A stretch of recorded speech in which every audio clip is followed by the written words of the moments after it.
It's been a while since I've chatted to this guy that we're going to talk to now.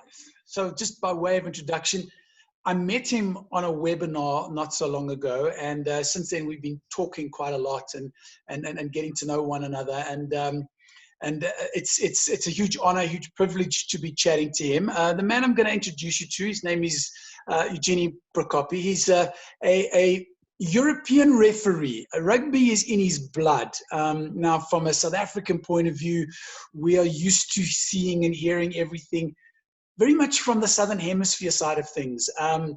So I'm kind of delighted to be chatting to you, Eugeniu. Welcome to Ruckus Media. I'm really, really thrilled to have you. And just talk to me a little bit, first of all, before we get to the topical points about return to play and rugby rule law changes and all that kind of stuff. You, in your career in rugby, I mean, what, about 11, 12 years ago, you started down this road in rugby. You're now one of the top referees from a European point of view in terms of the European circuit, not quite the national or the international circuit, but give us a bit of sense in terms of your progression in rugby. Yeah, absolutely, Mark. Again, thanks for having me on this on your show. Definitely, hopefully this brings a lot of value to all your listeners out there. You got my name right, so thank you.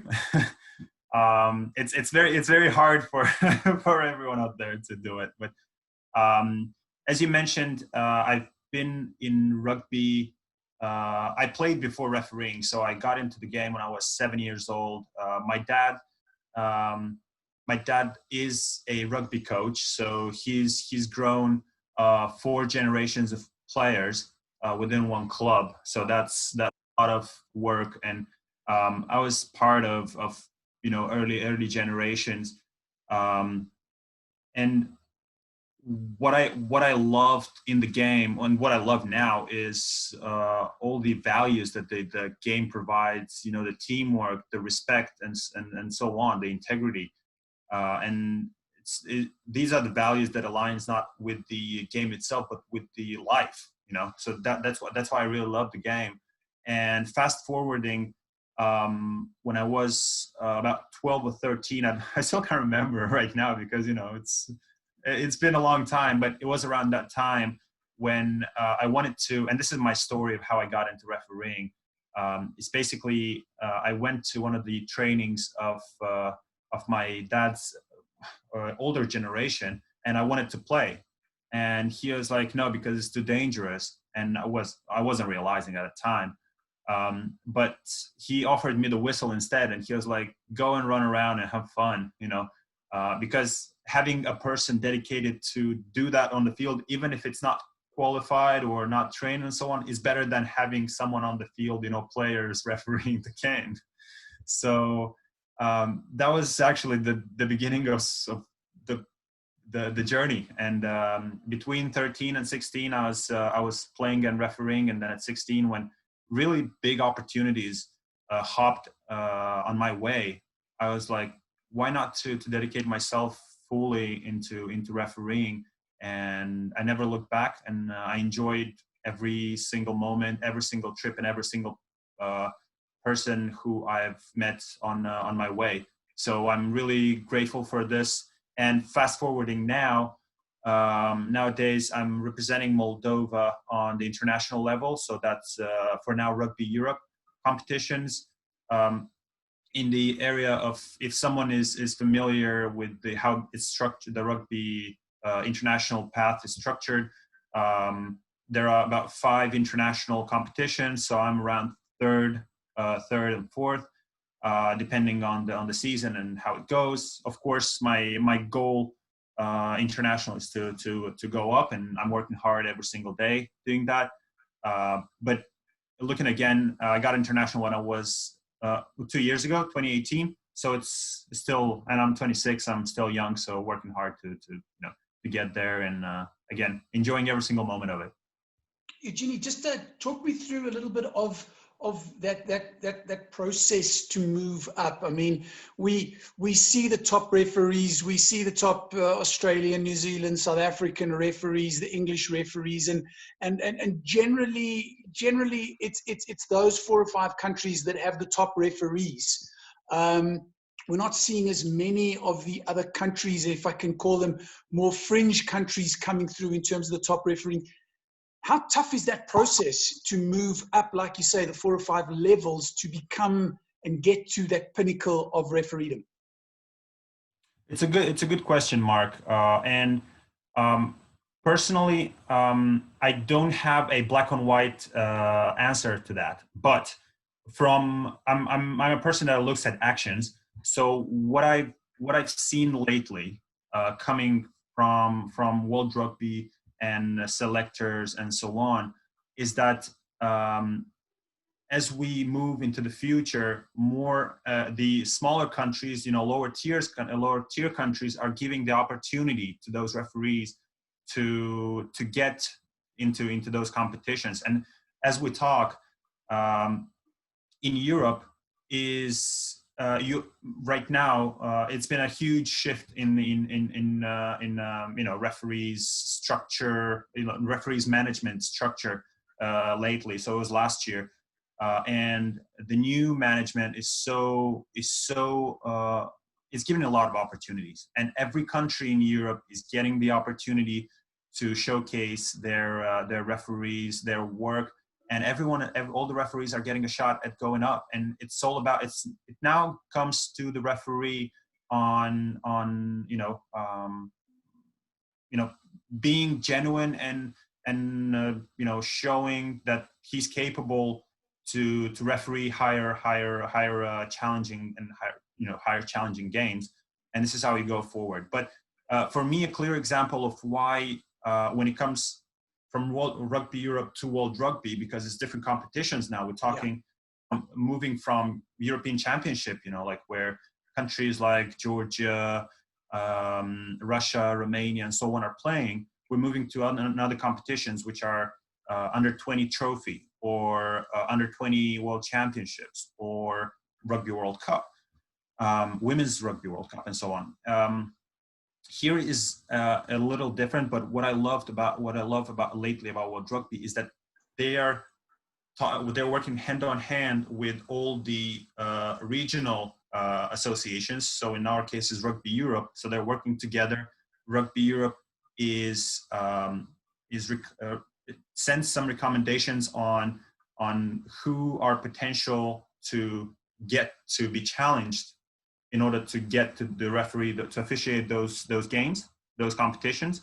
So again, you get a fair shot. And right now, what I love about what they do is so-called high performance academy. So I have a lot of friends a lot of fellow referees who got into this academy, and they love it. And it all comes to who you are, and if you are the right person to be selected for those games, then kudos, and I wish luck to all the referees that are on that panel. I have really good friends from countries, even from lower tiers like Switzerland, who are not in championships, who right now they're playing in European Trophy. So that's the second division in Europe. Overall in the world, that's tier 3. Yeah. So I'm really happy that these tiers, I hope even lower, will see that coming. Will get the opportunity to be on that high performance academy or pathway, and get an fair shot to be involved in those world championships. You mentioned quite a number of rugby tournaments, rugby championships, but the one I see that you left out, and just looking at your CV, I mean, you're almost like a sevens genius. I mean, you've officiated. I mean, I lost count, coming into 2012, 2013, as to how many sevens tournaments you have refereed. So quick question for you. A full, let's call, rugby union versus sevens. How fundamentally different is it for you as the man in the middle? Well, I will take a little bit of step back and say that you're right. Up until from the very beginning of my refereeing journey and until even now, honestly, I am more sevens referee. I'm more sevens fan. Like, Yeah. you know, Okay.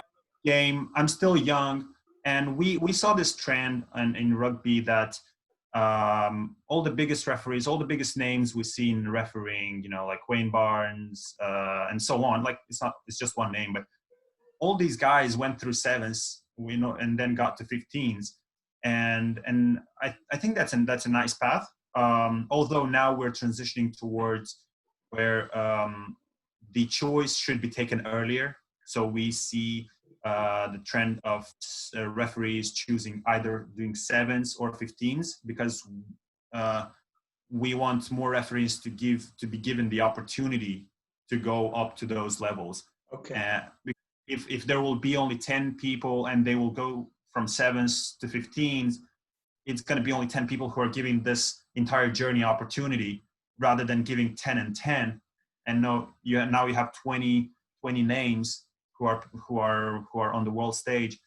But when it comes to sevens, it's near and dear to my heart. I mean, it's the game that made me, and I'm really grateful for all the travels that I've had. So for all the listeners, I'm blessed to have been involved in tournaments like Dubai Sevens, Amsterdam Sevens, Oktoberfest Sevens, Benidorm Sevens, which is really fun, Las Vegas International, but at the invitational level. And what it takes here is really being proactive.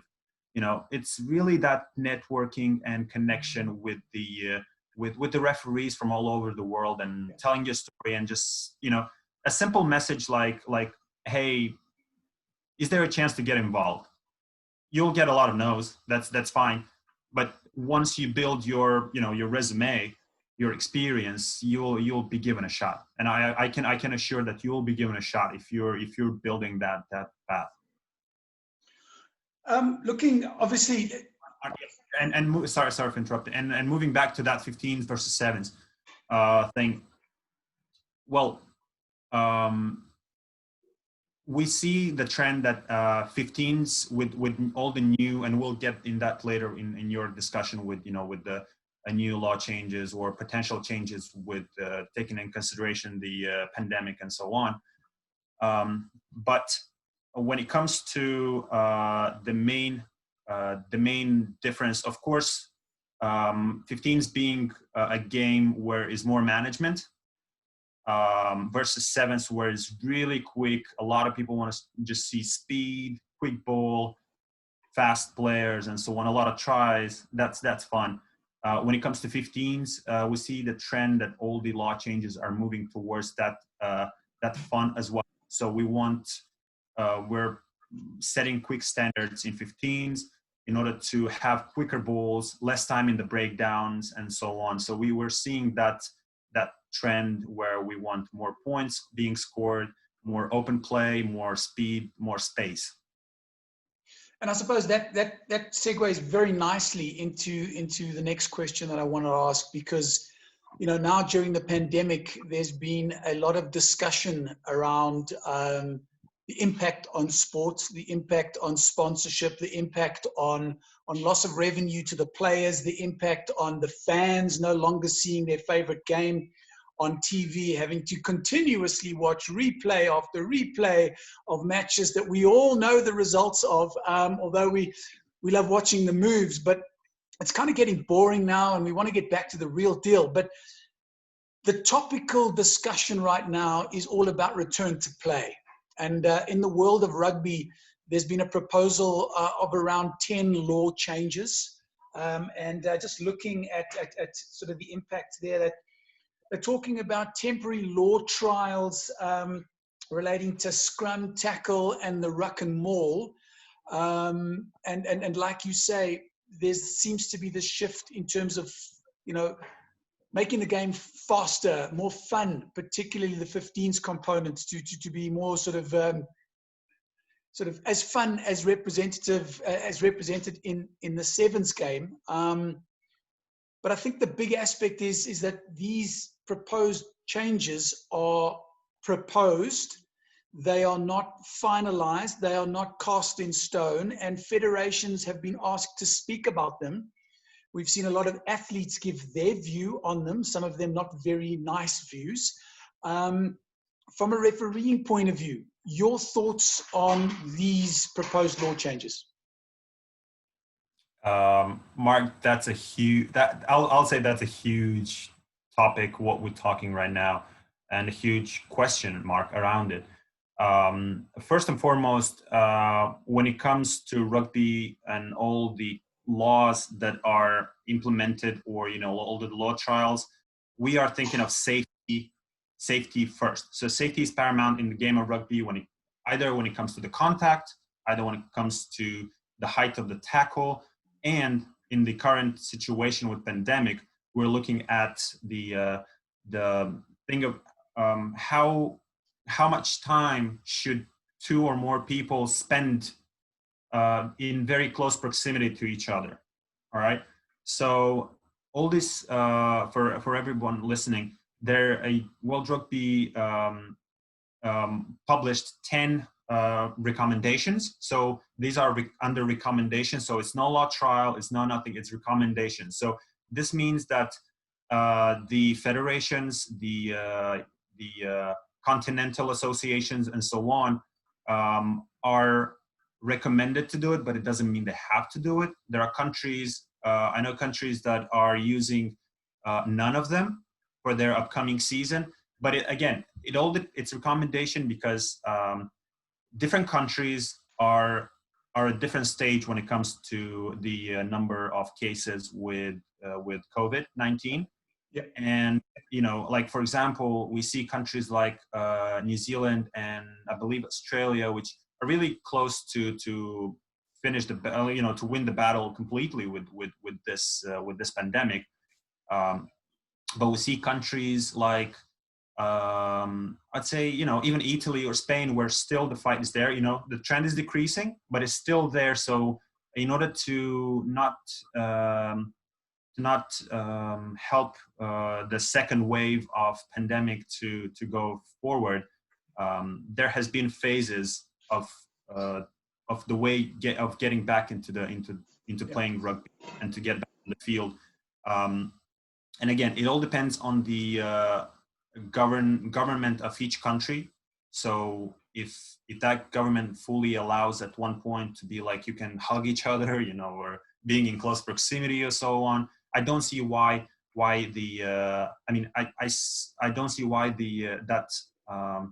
that country or that federation wouldn't, I would say they would just carry on as normal. Or just ignore the recommendations because they're happy with with the situations in the country. But there are in the countries where it's still the battle and they are getting back into on the field, in order not to go back into the bad times. They might think of introducing those recommendations. And those World Rugby recommendations are really only tackling around 3 areas of the game. So that's scrum, tackle, and breakdown, and maul. Yeah. So basically the main mission of those 10 is to minimize the time when 2 or more people are in close proximity. Yeah. So we noticed of the fact that we would recommend not to reset scrums. So, take a decision and go with it, and so on. So basically no mauls. So Eugeniu, I just want to jump in there. So, like you say, the vast majority of those rule changes were, all of them are recommendations, and the federations have the right to choose to use them or lose them, if I can use a rugby term. But there are a number of other rule changes or law changes that have been proposed as early as last year. I think it was the middle of last year. The guys were talking about introducing the 50-22 rule, which is very similar to the rugby league 40-22 rule? 20. Yeah, 40-20 Yeah. rule. We're also talking about the goal line drop. Okay. The other ones that they were looking at is implementing the orange card to allow the TMO an opportunity to determine whether it's a red card or yellow card offense, give them a bit of time. And then the other one is the reduction of the use it or lose it time frame from, I think it's officially 5 seconds down to 3 seconds. But we know in practice that is more about a 10 or 12 second use it or lose it down to maybe a 9 or 8 second use it or lose it rule. Many commentators saying that a lot of those rules will probably become the norm within the next 6 to 18 months. Yeah, Mark, as referees, we're working hard on communicating all these changes within our local associations and federations. So, for example, personally, I'm helping out federations in the area like Moldova and Ukraine. So really, and working closely with Russia as well. I mean, not refereeing there, but working really closely with the referees manager there. Plus, we're really connected when it comes to Rugby Europe, because right now we're having bi-weekly webinars with the Rugby Europe referees. So we're trying to be on the same page. So all these changes, we're discussing it, we're talking about them. And first, to give a context about all the changes that are coming soon, is there are 3 or more pillars why they're being pushed by countries like bigger countries, because they experience this. So that's either safety of the players, that either that is the speed of the game, yeah, or the last one is the fairness, if you will, of the game, the integrity of the game. Okay, yeah. So when it comes to that orange card, for example, it's really tough. And we've seen a lot of calls that that the referees would give. Would sometimes look at an action and we see, oh, that's easy, a yellow card. But then we look at TMO calls and so on, and we see a lot of replays, and we're losing kind of the time. So people are losing kind of the interest of following the game now. And we, World Rugby, actually, I'll jump in here, and if you wouldn't mind, I will release in my podcast. So for that, I'll make a little bit of self promotion. On the podcast that I released in a few weeks, there will be the head of broadcasting of World Rugby. So we talked about this. So basically about TMO and what they do in order to minimize the time spent on reviews, okay, the division match official reviews and so on. And I think that's a great point, because if you stop the clock during the game, you're losing the attention of the viewer. If that review is going for more than 2 times, I think you're losing the interest now. So that's why give a yellow card or orange card in this case. If it's a clear, yellow-ish card, orange card, go out, and then in 5 minutes you have the verdict, or something like this. In a few minutes you have the verdict. Is that a red card or is that a yellow card? Instead of just watching 10 times the review and losing the viewer. When it comes to the other rules, so I wanted to say 40-20, but it's 50-22, is basically to make the game more fun and to encourage the kicking game as well, to mix match the possession of the ball in hand and the game. And I think that's interesting. So that's more the fun. But here's a question for you. As Sure. much as a lot of commentators are saying that these rules, like you say, are based on those 3 pillars, and the primary one being safety, the other one obviously being linked to the values. But if we start seeing these rules come into play, are we not basically taking rugby union and making it more rugby league? Because, I mean, there's a fundamental difference between the two sports, and there's a fundamental difference why you have fans of rugby union and you have fans of rugby league. But now a lot of these rule changes, these proposed law recommendations seem to be moving the game closer to a rugby league style opportunity. Well, and this might be also about, just to make it clear for your viewers, Mark. You have a good point here, and I'll say that rugby league is more. It's a bit tougher as a game, you know, when it comes to contacts, due to hits and so on. Rugby union has really that continuity to it, which a lot of people appreciate. So basically you can play 80 minutes of nonstop rugby if you're good at that. You know what I mean? Whoa. I have to interrupt you there. You can't. Yeah. Because of the scrum.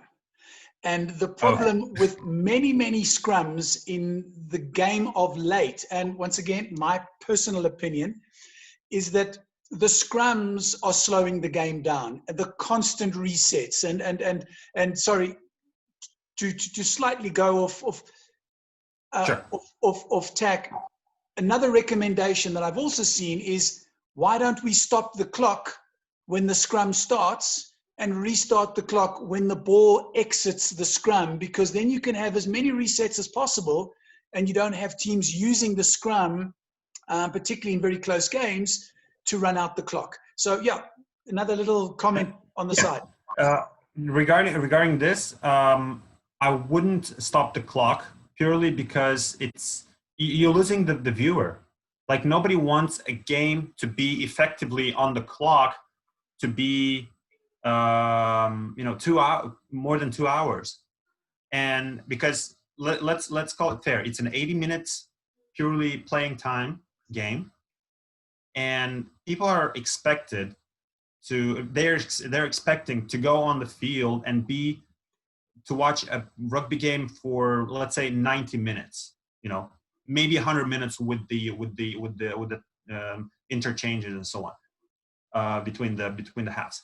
But nobody wants to go to the field. You're losing. It's not that fan engagement anymore. If you're stopping the clock to stop the clock and so on. That's why World Rugby is releasing these laws in order to reset the. Or you got to have a scrum within 30 seconds, or you got to have take a penalty within X amount of time, and so on. So that's why it's tough to implement. But this all comes now to the referee, to the match official of the game. If you're responsible from the very beginning and you see that the players are lazy and they don't want to play, then you just you'll blow the whistle for a free kick once, and then they will learn the lesson. It's a game where it's a lot of speed, you know, and it's 30 seconds. That's a lot for a scrum. So if that scrum first, as a referee, we're first going with talking about it. So we're telling the players, hey, we got to take this faster because, we got to play rugby here. We're not here to relax. Yeah. So basically we're talking to the players to, telling them about it. And then if they continue doing that, then you got to go with sanctions down. So in a nutshell, Eugeniu, rugby is set to come back soon. I know here in South Africa, professional teams can start training, but no contact training whatsoever, and matches are most certainly so far off. We have no idea when they'll be back. But in a European space, what is the timeframes that you guys are talking about right now? Because obviously players need to get ready. You as referees need to get ready because you also need to be fit. You need to be up to speed, and in terms of who you're going to be refereeing against, which teams, etc., etc., etc.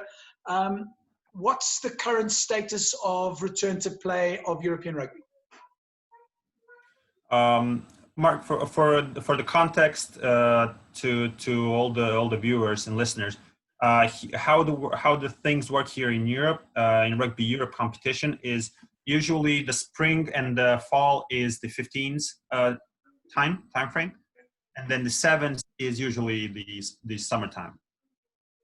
So basically, what we've been announced by Rugby Europe at the moment is that we unfortunately lost the summer season, so no 7s unfortunately for the rest of the year. But for the 15s, no games that were postponed in the spring will be taken whatsoever in the fall, as of right now. So what the plans are, the season will resume as of the state of right now. Because in different countries, again, the pandemic is different. So Rugby Europe wants to give fair prior notice to the teams, to the match officials, to get prepared to for the games. So that's we're looking now at a October timeframe, something like this, to restart the fall season. No 7s again, and that hit me hard. I'm sure. I'm absolutely sure. You must be devastated. Yeah, I mean, I love it, but I mean, for the past 2 years, I've been doing 2-3 years. I've been really working hard on my 15s game. So that's traveling a lot for 15s, doing a lot of exchanges. That's been a lot of work, and I started to enjoy a lot 15s and work hard on that. And I love it. It's just, myself being a long distance runner, I tell everyone that a game of rugby, which is 90, 80 minutes, 80 plus minutes, is drowning, not drowning, but tires me up more than running a half marathon or even maybe sometimes a marathon. And it's hard because you're always focused, always have to manage the game. Decision after decision after decision. That's some hard work, and it's a lot of fun. It's rewarding. It's a lot of fun for me personally. So we're looking for now October to return back to the games. But Rugby Europe is doing a great job of communicating with all the stakeholders of when the play will resume. And we should get a 1 to 2 months notice minimum.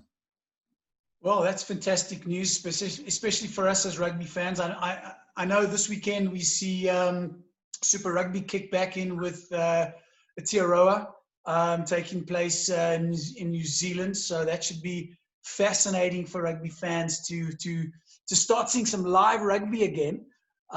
So to you, Eugeniu Procopi, thanks so much for your time. This is not going to be the last time we talk to you. Definitely going to hopefully lean on you when we have some interesting refereeing questions to get answered. Thank you so much for your time, and I look forward to our very next rugby conversation. Yeah, Mark, thanks again for having me, and just for everyone out there, just wish everyone to stay healthy and safe during this pandemic. And just using this channel, just wanted to give a shout out and hi to my friends, fellow referees from South Africa, Rasta, Quinton, and Marius, and many others. They're doing a great job. I know we all gonna get step on the field back soon, and have resumed that fun. And looking forward, and everyone enjoy all the live action that is coming up this weekend and the upcoming weekends with Rugby Europe, New Zealand, and Australia, and many others. And stay safe. Eugeniu, thanks again. Thanks, Mark. Bye-bye. Bye.